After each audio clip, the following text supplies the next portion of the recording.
Hi, welcome back to session 3. We hope that you had fun making donuts in session 2. Today they're going to learn about government jobs and taxes and how that's going to work within their own community. The first thing we're going to do again is make sure you have all the supplies that are needed. Ask them to take out their table tents again and put those on their desk or distribute them if you have them. You're also going to need the JAR community poster, the illustration key flashcards, their job cards. You're also going to need the business stickers and the JAR community. It's their payday today, so you're going to want to make sure you have the money to give them, and you're also going to be a tax collector, so you need the tax collector button. When you're going through today's session, the first thing that you're going to do is remind the students that they are part of the community and that they are going to be helping out in the community by paying taxes and doing personal jobs. Ask the students to think about different businesses in their community. They're more than likely going to think of movie theaters, bowling alleys, fun activities for them to do. Ask them what it would be like if those activities were not part of them. A good example is Chuck E. Cheese. Most students get really excited if they get to go to Chuck E. Cheese and have pizza and games. So if you ask them what happens if Chuck E. Cheese is not there, they'll likely have a much greater example for you than if you ask them what would happen if maybe Walmart wasn't there. You can describe how the community works by passing out their How Our Community Works worksheet. What they're going to do is you're going to give them a worksheet and a sticker packet. They're going to have 5 minutes to complete this task. They're going to match as many stickers to their Our Community poster as they can in 5 minutes. While they're doing this, you can walk around the room. They'll be doing this individually, so the room should be fairly quiet. But then they'll see how many they can get on, and you're going to want to tell them to emphasize to make sure they put the sticker on the correct spot as neatly as possible. Once the 5 minutes have come up, you're going to yell that it's time to stop, and then they're going to count how many stickers they found. Go through your JAR community poster and show them where the remaining stickers were. Some students will have finished, and some students might only be about halfway done by the time the 5 minutes have been completed.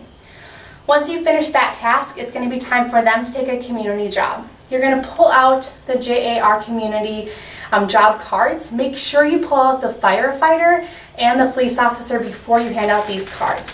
Those are 2 government jobs that we're going to talk about later in the session. Also, make sure that you have their money available. A great tip is to bundle these in $5 before you come to class. It'll take a long time if you have to pre-rip all of these while you're in the classroom, but make sure you hand out their job card first and then their money. Otherwise, they'll be distracted by this. When you hand out their job card, they're going to read the back of it and see what they do with their education and where they work and how they can help their community.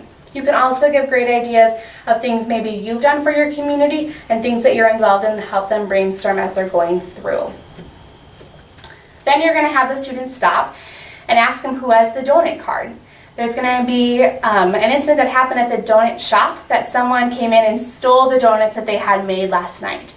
So then you're going to try and find the police officer, which you will have that card. And you're going to notice that there is a blue lining around the outside of the card. Anyone with a blue lining, like this, outside of their card means they have a government job. You're going to use this opportunity to explain how a government worker is paid for someone else who has a non-government job. This is where your taxes and money will come into play. After you've gone through that, you're also going to say that there was a fire that broke out into the community kitchen of the Sweeto Donut shop. You'll also have the firefighter card because you'll ask the students who do they call if there's a fire that breaks out. They're all going to respond with a firefighter, and then you're going to talk about the different jobs they do and how our tax money helps pay to have firefighters and police officers in the community. Next, you're going to ask who has the hairstylist job card. So that student's going to raise their hand. Then you're going to ask how they're paid. A hairstylist is going to be paid per customer they have, whereas a police officer and a firefighter is not going to be paid per how many people in the community they help serve, per fire they're putting out, no matter what kind of task they're doing. They're paid one lump sum. That's going to be your difference in how a hairstylist is paid and a firefighter to determine how your tax money is used. The next thing you're going to do is pass out the $5 bills. You're going to give them each $5 and you're going to put on your tax collector button. They're going to be really excited to receive their JA money, but as soon as you pass it out, you're going to tell them that they have to each give you $2 to pay in taxes. They might be kind of bummed about this, but then you're going to explain again the reason why we pay taxes and how it helps our community. And if we didn't pay taxes, that we wouldn't have firefighters or police officers to help keep our community safe. So one great thing to do is have them raise their hand with $2 so you can go around and collect that.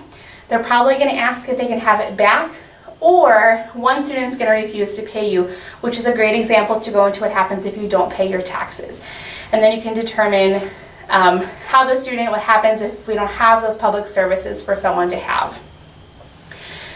After you're done with that, that'll be the end of your session. Students will pay their $2 and you're going to allow them to keep the remaining $3.